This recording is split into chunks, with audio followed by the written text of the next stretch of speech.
अस्सलामुअलैकुम दोस्तों, drama serial औलाद की सेकंड लास्ट एपिसोड में आप देखेंगे कि बिलाल अपने कमरे में कुछ ढूंढ रहा होता है। साइड टेबल से उसको वो सेट मिलता है जो मुस्कान ने चुराया था। वो सेट मुस्कान के पास देखकर बिलाल हैरान रह जाता है।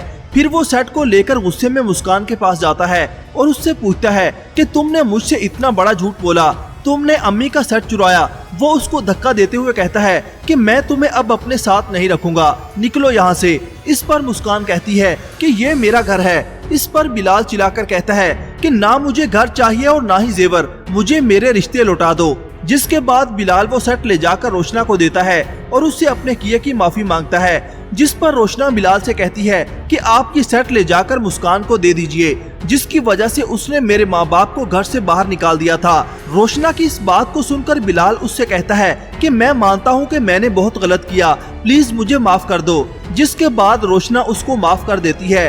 रोशना अपने वालिद को ये बात बताती है और कहती है कि बिलाल आपसे भी माफी मांग रहा था, आप उसको माफ कर दें। इस पर जलाल साहब कहते हैं उसने जो कुछ मेरी मासूम और बेबस बच्ची के साथ किया, मैं उसे कभी माफ नहीं करूंगा। उधर अदनान को भी अपनी गलतियों का एहसास हो चुका है।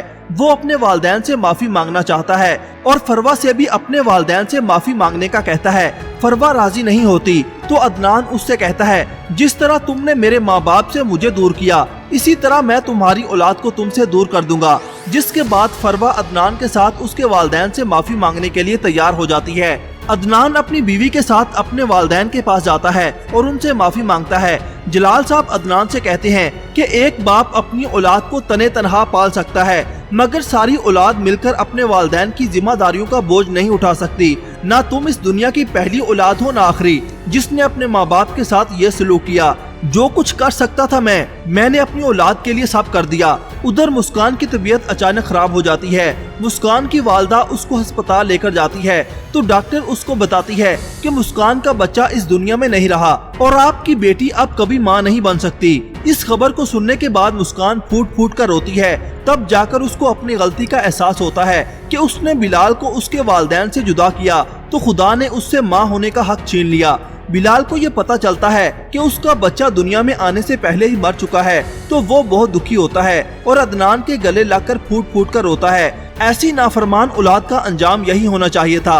आपके ख्याल में क्या जलाल साहब बिलाल और अदनान को माफ कर देंगे? अपनी राय का इजहार कमेंट सेक्शन में जरूर कीजिएगा। अल्लाह हाफिज।